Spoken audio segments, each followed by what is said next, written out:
So I want to tell you what was going on in my emotional brain when I was having a hard time falling asleep. And I really discovered that it went all the way back to my high school years as a high school wrestler.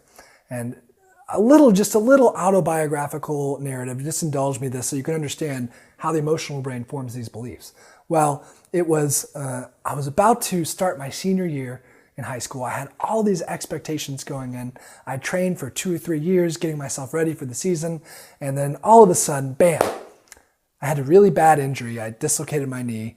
And that's a story for a whole nother day, the event of that actually taught me a lot too. But when that happened, it really set me back a lot my senior year.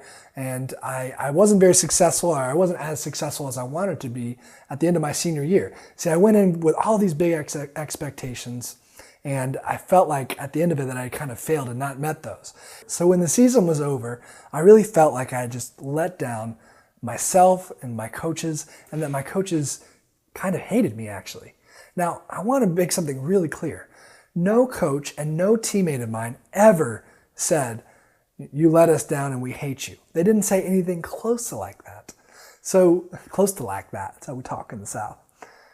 I came to that conclusion on my own. I thought that that's how they must feel about me because I had failed at this big goal and they had all these high expectations about me.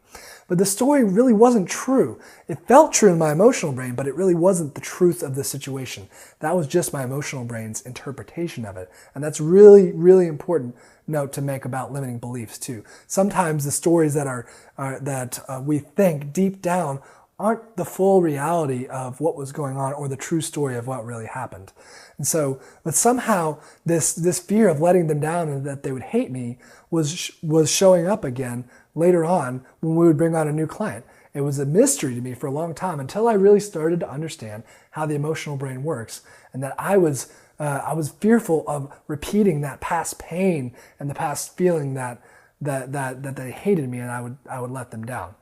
So that just goes to show you a little bit about how some of these beliefs get created in the first place. We experience a really negative event or something our emotional brain perceives as negative, and that pain hits us, and then it gets stored deep down in the recesses of our mind, just waiting for another opportunity to come back up and to present itself again.